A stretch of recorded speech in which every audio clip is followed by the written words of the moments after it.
Hi, this is how Cubone is portrayed in its modern key art. And this is how Cubone used to be portrayed in its original Kensugamori watercolor key art.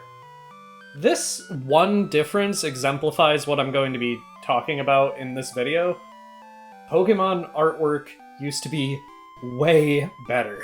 Whereas the key art we see and use for Pokemon nowadays looks super smooth, simple, and well drawn, with Pokemon being in a simple, non-dynamic pose, Generation 1's watercolor artwork, and Generation 2's as well, but I'm talking about Generation 1 here, showcase these creatures the way they always should be. This artwork is something I see talked about on and off in the Pokemon community. The biggest splash I've seen was when this user on Twitter, Lutu, announced that they were going to be working on releasing scans of every Pokemon from Generation 1 and 2's artwork with their original coloration, since the scans currently used everywhere on the internet have their colors very not correct. For the sake of this video, I'm going to be using the old scans because, I mean, as I said, this is something they are working on. The scans have not been finished yet as of right now, and Lutu themselves has noted that this is a months-long process that they are working on for free. So, yeah. I basically just wanted to use this video to gush about how much I love the original artwork. I'll talk about some examples, but I do want to note that all the artwork I talk about here is from Pokemon Red and Blue, not Red and Green.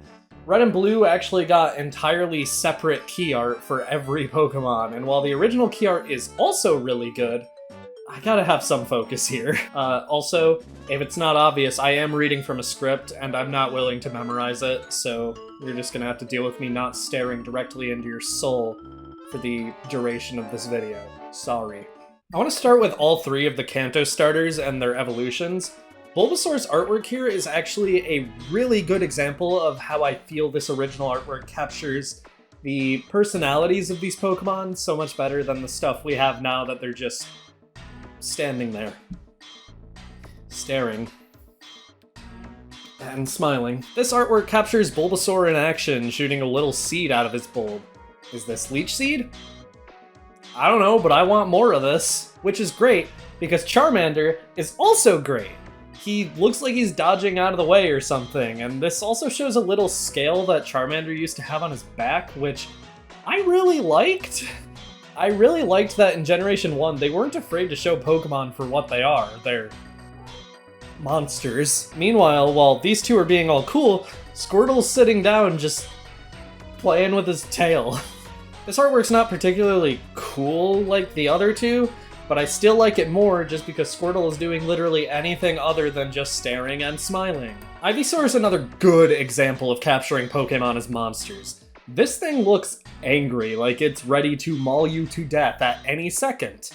And I like that. Again, Charmeleon is more of the same, except instead of getting ready to maul you to death, he just is mauling you to death. This is maybe the most dynamic pose in any of this artwork, and while I don't really know what he's doing, like I couldn't see this pose naturally coming up in any animation or anything, I like it. And Wartortle kinda looks like you just bumped into him on the street and he's about to start swearing at you angrily in a New York accent, which I don't know if this is just me, but that kind of fits my perception of Wartortle. And the final evolutions, everyone's seen this key art because it's used for the box art in the original games. We all know it's good. There's not much for me to say about them that we don't already know to be true. Next I want to talk about the Pidgey line. I've always really liked this line, in part because of the anime, but I also just genuinely really think Pidgeotto and Pidgeot have cool designs, and while Pidgey's art here is great, it's coming in for a pecking attack or something like the Pokedex says, even though it can't learn peck, look at Pidgeot. So, I'm not going to even pretend I have any idea what's going on with Pidgeot's hair here, because this is ridiculous. It doesn't even make a little bit of sense, and I love it. Look how pissed he is. He has had enough of being told his design is underwhelming. The personality that this artwork shows in Pidgeot is staggering in comparison to the current key art. Arbok looks terrifying. It's going to kill something, and nobody is going to stop it, except for anything that's evolved at least once or has a higher base stat total or is a psychic or ground type. Just actually, that's a lot of things that could stop it, but Look how fucking scary this. You are dead if this is real. I don't need to say shit about Pikachu. We all know this is the peak of Pikachu's design. Even if you disagree, you still know it's true. The original design is the reason Pikachu is tied for my favorite Pokemon. Bro is compact and adorable. Nidoking's art is insane! Imagine you are on your Pokemon adventure and you stumble in on this guy, looking at you the way he is in this artwork. Not only are you going to run, but you are going to die anyway. This is the way speedrunners see Nidoking. Wigglytuff scares me. This is the way Golbat is meant to look. I am sick and tired of the slander Golbat has had to endure ever since Generation 3. In the original games, when Golbat looked completely unhinged and unlovable, that was the ideal. That is how this fucker is supposed to look. It is an over 5-foot vampire bat that lives in a dark cave and attacks travelers. I do wish that this artwork showed its freakish tongue the way its sprite did in Red and Blue, but this artwork still gets points just for making Golbat look as unhinged as it should. I love this guy. Persian's artwork is just cute. I don't have anything else to say about it, he's just a little guy. Arcanine looks intense in this artwork, which is what it deserves. I feel like Arcanine has never truly been done justice in any Pokemon game. It always looks like it's barely moving, it doesn't do anything that looks particularly impressive.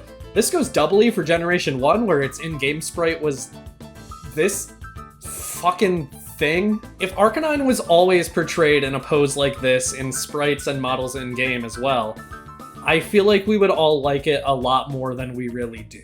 Tentacruel looks scary, and while I'm no Generation 1 competitive expert, I'm pretty sure Tentacruel is at the top of UU, and you can tell from both this artwork and its red and blue sprite combined. Tentacruel used to look scary as an over 5-foot jellyfish should. Slowpoke and Slowbro are just both adorable. A thought has not passed through their silly little heads in decades, and it should stay that way. I love this artwork. Grimer looks like he just blew his mind, and that's all I have to say. He's a silly looking little guy, but Muck! I am sick of the one joke for Muck being that its name backwards is cum. Yeah guys, we get it. It's not funny anymore. Muck's old design, from this artwork to its in-game sprites, makes it look as scary as it should. If you encountered a giant sentient pile of toxic waste in real life, you'd be scared of it. Especially if it was reaching out with one giant, disgusting arm. This is just great artwork. Gengar's artwork is menacing, exactly as it should be. It was sort of shafted in the games with a just okay sprite, while Haunter was the reverse. It got just okay artwork and one of the best sprites in Generation 1.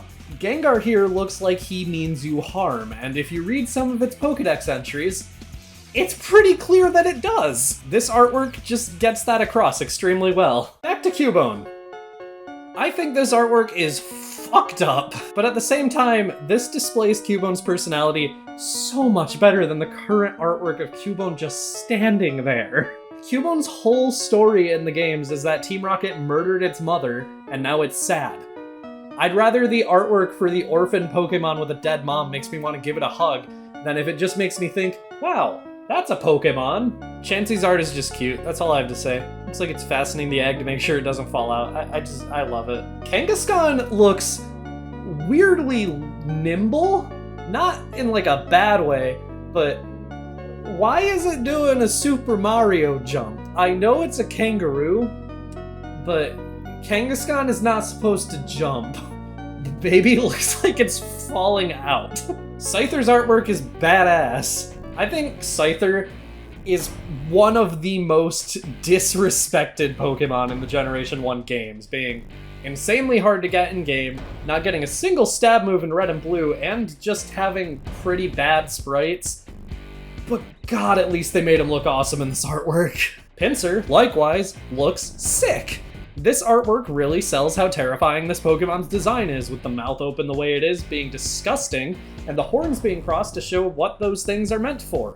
It reminds me of the episode early in the anime where the samurai kid in Viridian Forest literally has his pincer cut Ash's Metapod in half. The anime did not fuck around back then. Lapras's artwork made Lapras look way fiercer than I think anyone pictures it as. I usually imagine Lapras as like a nice, peaceful Pokemon. But with those fangs, this thing was born to kill.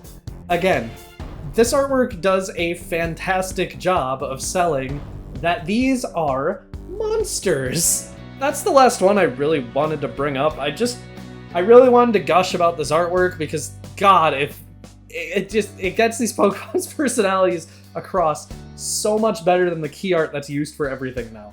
I understand why this isn't the norm anymore. It's way easier to have artwork of every Pokemon done in a standardized style that can be replicated by other artists, and having them all in one standard pose makes them easier to work with. I just really adore this artwork, and I'd love to see the style make a comeback in this series at some point because, wow, this is pleasing to my human eyes. Anyway, that's all. Bye.